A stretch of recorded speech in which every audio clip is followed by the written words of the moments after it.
it was very interesting the way it happened. You know, your man got my guitar and brought it back, and I played with him. And next year it'll be 40 years that we've played together with Jean-Philippe and his brother, who is Christophe Lavergne.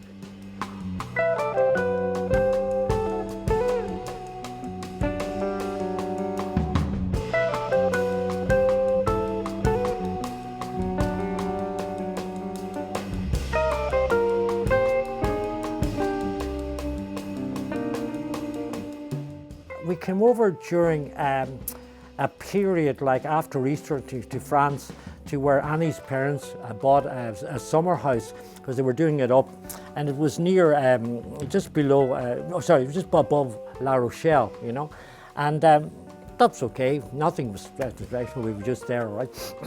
Annie's parents were still alive. That's my wife's parents were still alive, and they had friends who were retired, and they bought this kind of little house beside. So basically what was interesting was he was called Jack, the next door neighbour, and sometimes the parents will prefer to watch TV, but he arrives in and says, anybody would like to go into town to have a drink in the pub? And nobody offered, and I stuck up my hand, being Irish I suppose, said, yeah, that's a great idea, will you? Okay, d'accord. So anyway, I went in with him, and it was a hotel, and lovely, you could have a drink. It was a little bit more, not posh, but you know, the people very quiet and typically French and all that. But there was a piano player. And so, okay, and I'm saying, oh yeah, I'm enjoying this, I'm having a kind of, yeah.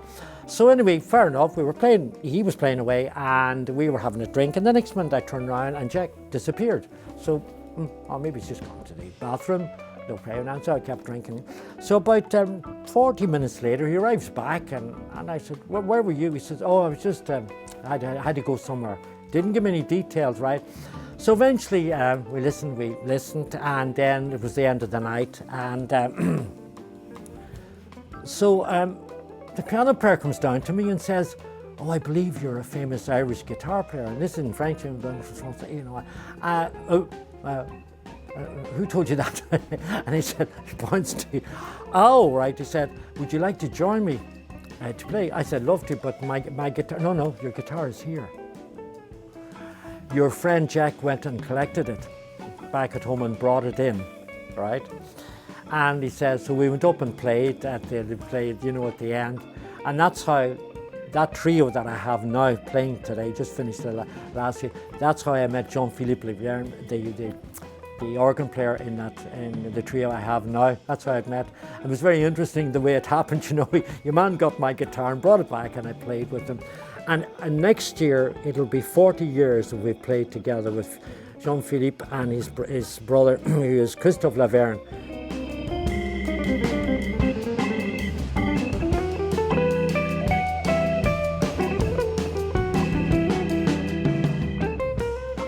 Yeah, I think we started off playing standards, yeah, and I think that was a way of getting to know each other's playing more, yeah, of course, because the material was kind of common ground for everybody.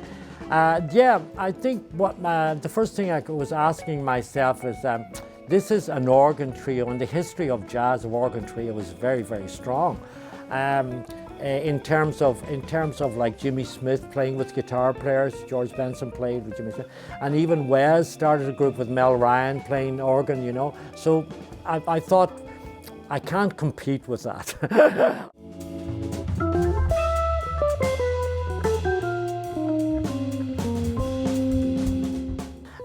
What do we do with the same lineup and still trying to get some individual sounds together?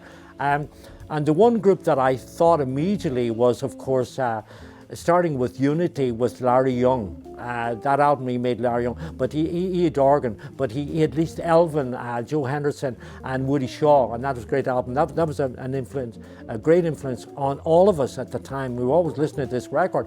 But the thing was that you had trumpet and you had sax and all that, so, and Larry Young, he didn't write any music, the organ player that was influencing on us, but in fact it was Woody Shaw and it was Joe Henderson and people like that. But what was coming out of it was Elvin Jones was the drummer, and then all of a sudden we realized that, okay, yeah, if you reduce that down to a trio, okay, because on the record there's just organ and drums playing together, tuned by monks, and that was interesting. So we were trying to then see, okay, what way does Larry Young play the organ? And we realized it's kind of modal, okay?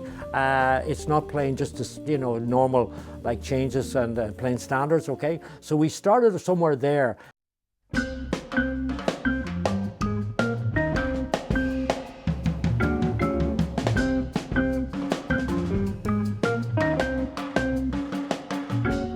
And the next minute then, we moved then to Lifetime. That was the big breakthrough, with this, particularly the influence of John McLaughlin on me, Larry Young, and a drummer like Tony Williams, And so that was, the influence there was very strongly from a rock tradition, and it was more important, the energy, right? So I really got this guitar. I got a 335.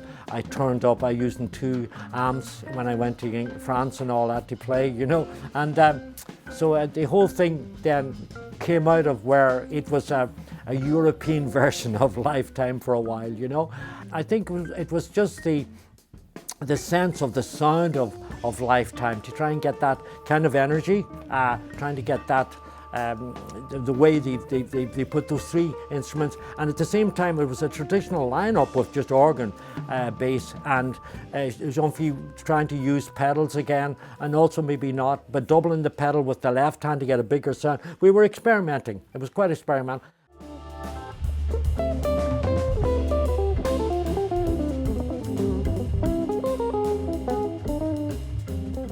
After years of all that, we went back to Portugal to play together. We played in Ireland a lot. They came to play in Ireland. We played in Belfast. We played in Derry. We did a tour and all that. And then Christophe was also playing with more free musicians in France, playing with Louis Clavis and all that. So we were getting where we could play kind of open, using the organ just as an ambient sound, and not playing any swing thing. So it was, and the other thing too, the organ had different sound swells, which we were not, almost like church feelings, and we were just experimenting with all that, yeah. And yeah, so it was very interesting.